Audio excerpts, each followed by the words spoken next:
Hey, what's up YouTube? It's your boy Xenon ZT and welcome back to the shittiest YouTube channel on this platform.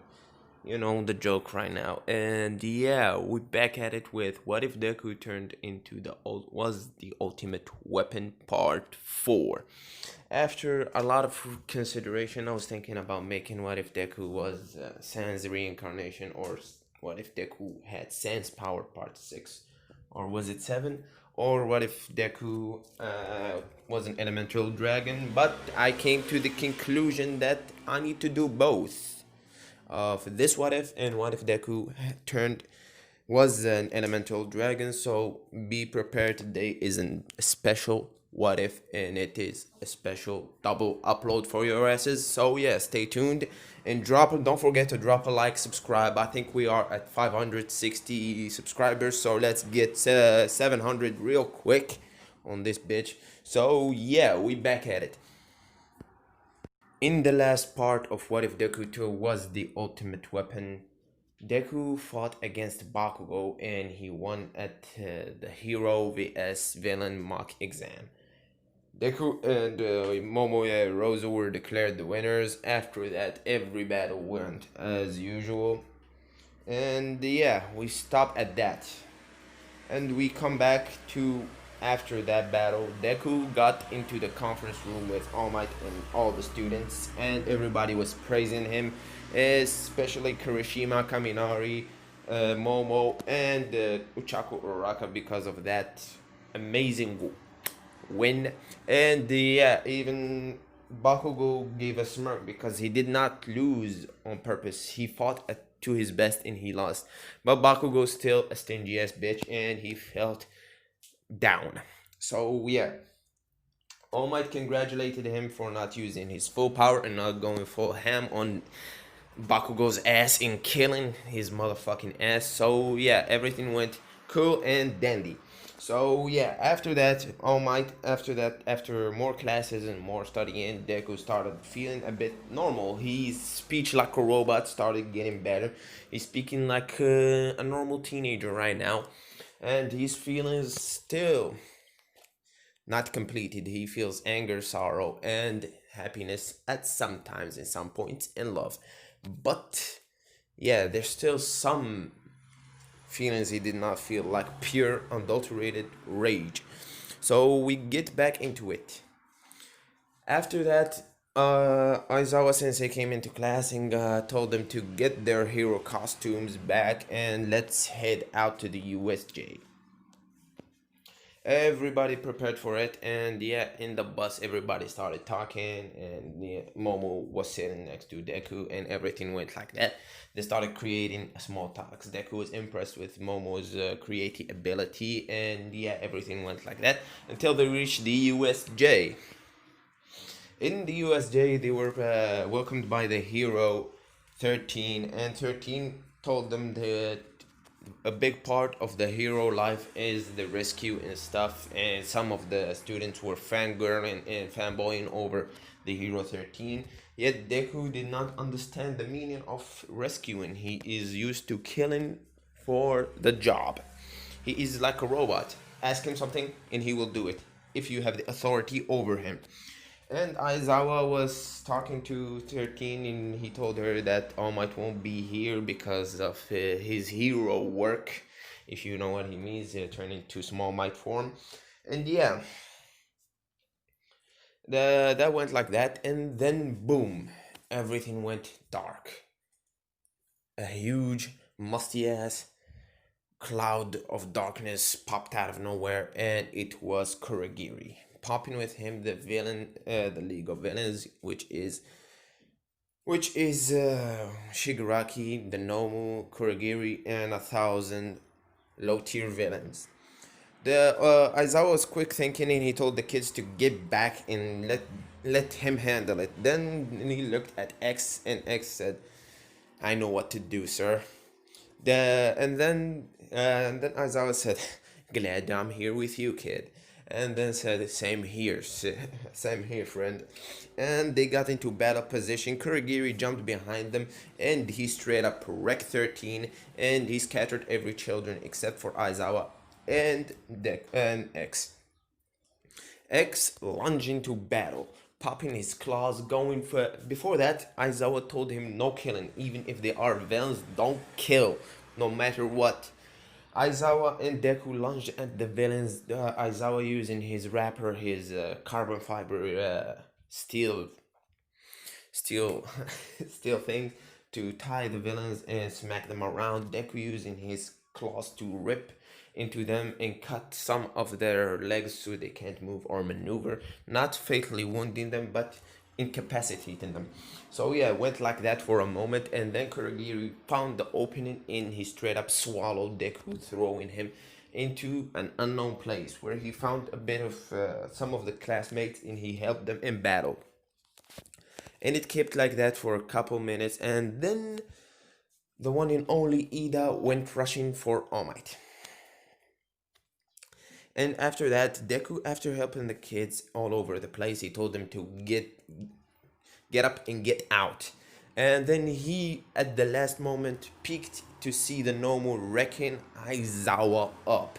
The Nomu broke his hand, he was about to crush his skull, and he wounded Aizawa beyond repair at some point. Aizawa's bone will never be the same after this. And Deku felt something inside break, something calling for blood, something asking for death. And Deku's eyes turned pure red with blood, and he's started hyperventilating, and he felt like killing for the first time in too long. And he cut loose after seeing his friend, his sensei, and his father figure there, lying down, limp and almost dead. Deku lunged at the Nomu, slashing him, and his claws started turning red from heat because of the nanites overworking themselves. And he started attacking and slashing and ripping at the Nomu. The Nomu didn't even have time to repair himself. Shigaraki was panicking from behind and saying, "What the hell's going on? Who is this kid? What is this?" And X started screaming and howling like a wounded animal, and he attacked the Nomu, ripping him, shredding him, and tearing him to pieces. And the heroes and the students were looking at the sight of the blood spilling everywhere and death in the smell of carcasses around them, because when you cut something, the smell of blood and the stench is so horrible and so horrifying you can't even keep it. Some of the students started vomiting because of the graphic shit they were seeing right there, right in front of them. The Nomu was over. Deku did something, grabbed the Nomu by his head, and some things came out of Deku's hands like plugs, and he overrided the nanites into the body of the Nomu, destroying it from inside, blowing the Nomu apart. And then he looked at Shigaraki and Kurogiri. Kurogiri tried to attack Deku, tried to attack X, then an explosion repelled Kurogiri. It was Bakugo helping X, and then Deku gaze focused on Shigaraki. He was gonna let the Bakugo and Todoroki handle Kurogiri, and he will handle Shigaraki. It's time for your death. You're gonna die for what you did, Deku shouted, and Shigaraki felt the chill and the bloodlust, and the bloodlust of Deku represented itself at the huge beast, fangs as big as his face, and he in the claws and the claws in the palm, smashing over him. And then Deku lunged at Shigaraki. Shigaraki, at as fast as he can, he touched Deku's hand, and the Deku hand started decaying, and the nanites started overriding, and they started to repair the flesh as fast as they can. You can see lumps of rotting flesh fall off of Deku's hand, and they're repairing themselves. Deku kept on slashing at Shigaraki. He slashed his stomach, and then he went for his hand, and then he started repairing himself, and the flesh, it was a pure bloodbath. And then Deku grabbed Shigaraki by the neck, and he put him down, and the claws started going and inching towards Shigaraki's face, going for the kill. And then Aizawa screamed, "No, don't!" And then Deku looked back at his only friend and his best friend Aizawa, and Aizawa said, "We don't do that. We are heroes, not villains. We are not some killers out here like them. We are better than them. So restrain yourself, please." And then All Might bust in through the door, and he looked at the horrifying display of blood and rotten flesh. Deku got up, backed away, and All Might straight up sped at his fastest and tried to catch Kurogiri before they made the escape. And the whimpering Shigaraki said, "I will never forget this. I'ma kill you. I'ma kill everything you gonna represent, kid. I will never let you go." And Deku said, "I want you to see you try." Deku, after that, looked at everybody around him and saw fear in their eyes. Nothing can repair this. Nothing will be better. And Deku fled and cut a hole through the wall and started running away. And then the whole hero roster came to the USJ, and they found 13 in critical condition, Aizawa in critical condition, All Might inspecting the villains that they are knocked in or not dead exactly, and they saw the pile of flesh and rot away. So Deku ran and kept running and running through the city. He gained speed time over time. He started gaining speed, and then he jumped as hard as he can, and he landed on a mountain top, and he sat down there crying and bawling his eyes off because of what he did. Then he looked at his hand covered in blood, and he did not recognize this feeling of, what have I done? What am I doing? Since when did I turn into this monster?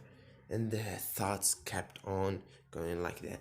Deku went missing for over a week. In that time, Aizawa got healed pretty good, not fully, but he got healed pretty good. And Aizawa asked straight up after he woke up, he asked for Deku, for X, but they said he was missing. And Aizawa said to dispatch a team of rescue to go look for him. After that, nobody knows what happens. After another week, Deku came to the hospital wing where Aizawa was residing, and he sat down. Aizawa woke up and said, "I thought you would never come back." Deku said, "What I did was unforgivable. I was going for the kill for what he did to you." And Aizawa said, "Don't worry about it, kid. You're alright. You did what you have to do, and yeah, even you got injured pretty bad. But I guess those nanites helped you a lot." Deku said, "They keep saving my life, but look what they turned me to. They turned you into a hero, kid. You're a hero. You're my hero. You saved us. You thought through the battle, then lost consciousness to rage and pure unadulterated anger. You did the right thing, kid. You protected your teammates, and you protected me, even if it meant going for the kill. Don't worry about it, kid. You are alright." Deku broke down crying right in front of Aizawa and said, Aizawa was pretty shocked because he never saw X crying. And he said, "Showing more emotion, don't you?" And I will be leaving this what if right here. I hope you enjoyed, and I hope you like, and I will see you all in the next episode. Peace.